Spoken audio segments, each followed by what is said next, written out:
Hey everybody, John the Other here. Obviously. And I want to begin with a question. What have we learned from the Ghomeshi trial? Well, among women there is no moral inhibition against throwing criminal accusation or slander. The objective, measurable, or testable truth of an accusatory statement is, to women, of little or no consequence. In post-feminist culture, we have, as a society, abandoned law as the arbiter of personal grievance, and we have adopted the whispered blacklist. Women's interests rule in popular media, and women use media as a way to control social reality and public perception of what is real. Women have contempt for the courts and the law. They view the police, judges, and the organs of the law as toys to be used and tools to be manipulated. Women do not believe the law applies to them, and this belief is largely correct. Women are outraged when in any small way the law makes them accountable for themselves. False accusations are not rare. They are common and increasingly popular as a practice. In addition, women do not see false or spurious accusations as wrongdoing. They see them as a practical step to personal elevation, career, or the gaining of fame and attention. The lives of innocent people ruined by false allegations don't matter because men, for their part, are not actually people. Men are just resources to be used. Indeed, clearly separating unproven allegations from those that are made with willful falsehood, women engaging in false allegations can be seen now to operate in brigades and planned collaborations as a form of personal entertainment or elevation to celebrity, or for the sport of wielding the power to destroy. False accusations are fun. In addition to this, the actual law courts are not where most of the practical destruction women wield for sport takes its greatest effect. Media, both in private personal circles, online social media, and public journalism, are the playgrounds where female cliques compete to see who can lay waste to public heroes with the greatest of ease. Social standing among women is not measured by accomplishment, it is measured in carnage and the fear of a woman's back-channel wrath. The courts of law, if and when they are invoked, are merely used as garnish on an already many-layered cake. And when women are publicly outed as fraudsters or false accusers and fake victimhood cultivating profiteers, rather than suffer the scorn of their contemporaries, these public revelations vault them into a status something like royalty. They are not discredited, they become heroes in the female system. Indeed, in the wake of growing public knowledge that these accusations are phony, the violence done to the lives and the families of those slandered is excused with the facile assertion, at least now we're having a conversation about victims. But false accusers are not victims. They are predators, using the proxy of state-run media and crown prosecution to deliver harm and ruin lives and families, all while pretending to be noble, stoic, and virtuous. And in case none of this was enough to make you want to leave the planet, we have also learned from Lucy DeCoutere and her band of collaborators that when shown in court to have misled the Crown, to have deliberately deceived the police, and when shown by evidence to have collaborated with her co-accusers to deceive the court, after the judge's ruling of not only the innocence of the accused, she participated in a public rally which resembled more a Hollywood Awards ceremony than a victim support event. And the mainstream media is not now the unbiased documenter and reporter of this phenomenon.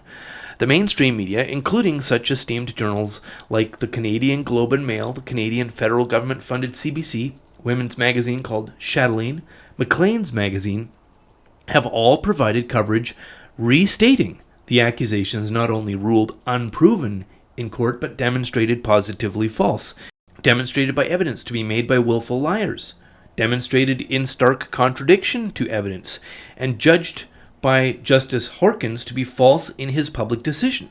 Not good enough for our national media, apparently, who even now are repeating accusations deemed legally untrue by our carefully governed courts.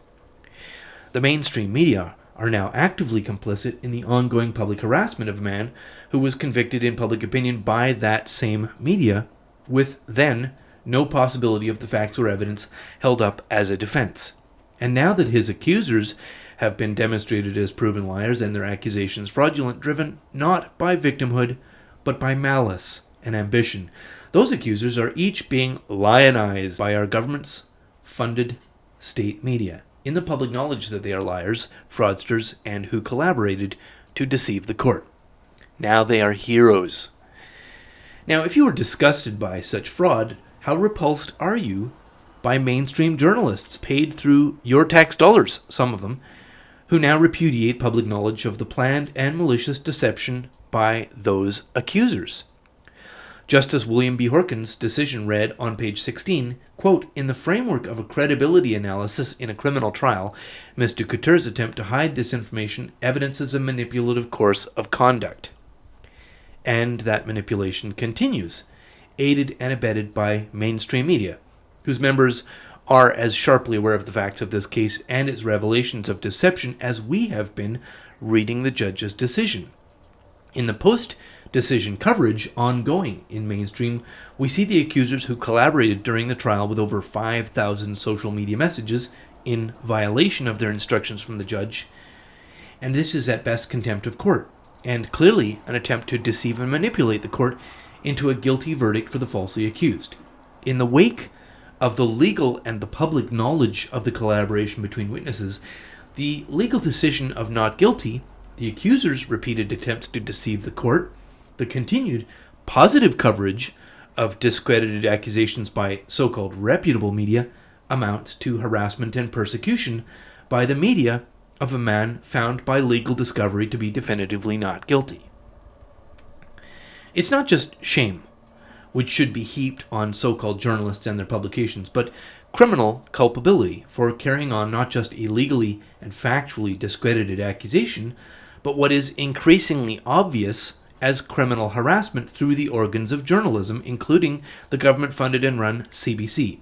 A recent legal example of just this criminal harassment through media being Stephanie Guthrie and her colleagues, who, despite being the complainant in her case, is also noted in the decision by Judge Brent Nazan as the instigator and the coordinator of her brigade attacks on now exonerated defendant Greg Allen Elliott. As a member of the public and a taxpayer and an individual of conscience, I wholly and vigorously reject the already revealed as fraud narrative still being forced into public acceptance that a clique of mean-spirited, relationally aggressive, colluding liars are now apparently the victims of persecution by the court and the police they attempted to deceive, but despite their deception, which did its job and uncovered the truth of their fakery and lying.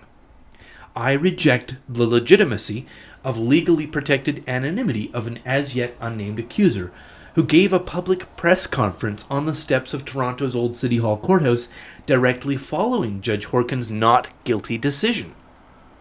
Giving a press conference is, of course, normal after a court case. But what is not normal is doing so while a legally anonymous person protected by judicial ban on your name's public mention. You can't be both a protected behind legally enforced anonymity person and give public presentations at a media event after a widely followed court case as a legally protected person, unless, I guess, you're a woman making false accusations. You also can't start a public victims advocacy business, including a website with mainstream media helping build your web traffic, while also still being a legally protected person enjoying legal prohibition on your name's mention. Witness number 1, L.R., whose first name is Linda, according to her own website, launched by her after the legal ban on her name's publication. So I'm probably in trouble now. But you, as a law-abiding citizen, can't do any of these things and still be seen as a public symbol of virtue, unless I guess you're a woman using fake criminal accusation theater to launch a new career for yourself. And in case my characterization here of criminal accusation theater sounds like hyperbole, or it sounds cynical or cruel, Judge Hoskin's decision records Lucy DeCoutere's statements to protected witness number 3 SD as the following in DeCoutere's words, quote, "On December 9, 2014, she told SD that she, Ms. DeCoutere, the professional actor, was excited for the trial because it was going to be theater at its best.